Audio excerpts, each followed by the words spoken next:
Welcome to the forgotten chapter of medieval Europe, the Children's Crusade of 1212.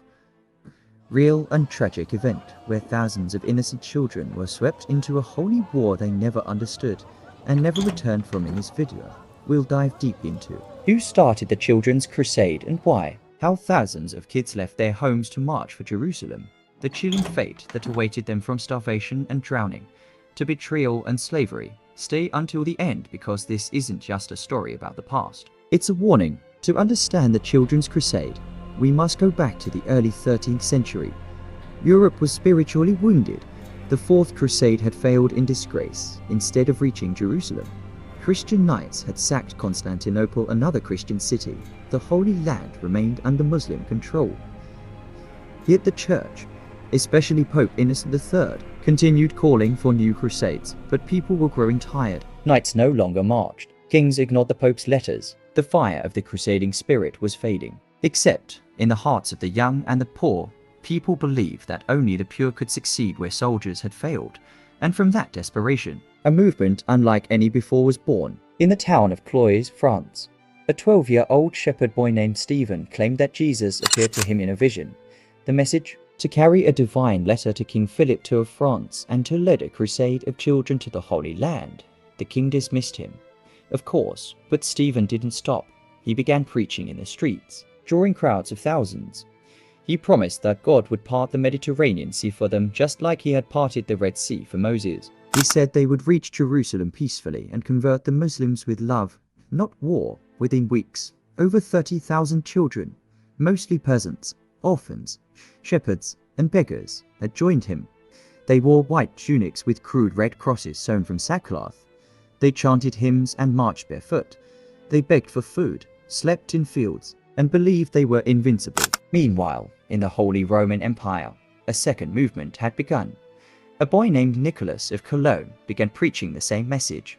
He led around 7,000 to 10,000 children and young teens, many of them girls or young monks. From Germany to Italy, their journey was far more brutal.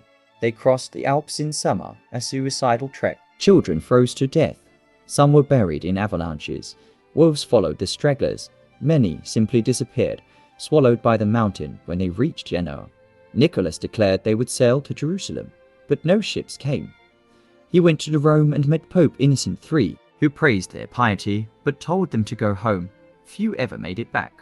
Some were absorbed into monasteries, others vanished forever. In the south of France, Stephen's group finally reached Marseille. They stood at the shore, singing and praying, waiting for God to part the sea. Days passed. Nothing happened. Then, two merchants, Hugh the Iron and William the Pig, offered ships, 7 of them. They promised to carry the children to the Holy Land for free. Claiming it was a holy mission, Stephen and thousands boarded the vessels and set sail. But what followed was not deliverance. It was betrayal. As the sea did not part, we unraveled the storm's drowning and slavery faced by these children, led by blind faith.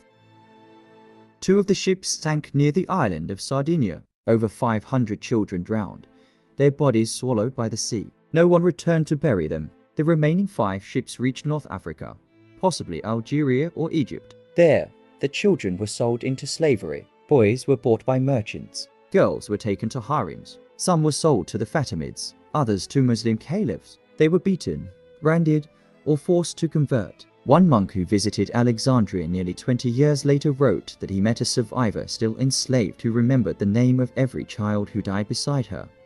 They called themselves the Lost of God. As the children faced horrific endings, we then get the question on what happened to the leaders. Stephen of Blois was never heard from again. Some say he died at sea.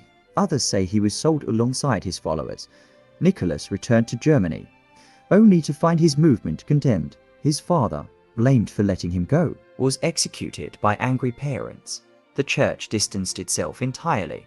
They said the crusade was never official. Some even tried to erase it from records, but the horror could not be buried. The Children's Crusade was not a fairy tale. It was real, it was terrifying, and it was tragic. It showed us what can happen when blind faith, desperation, and manipulation combine. Tens of thousands left. Less than 1,000 ever returned. They left home as children of Europe. They vanished as ghosts of the sea. What do you think really happened to the Children's Crusade? Was it mass hysteria or something darker? Leave your thoughts in the comments below.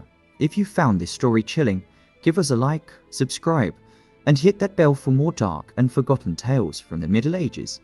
Next week, we explore more of Europe and unravel the truth. Until then, keep questioning history, because the past hides deeper horrors than we ever imagined.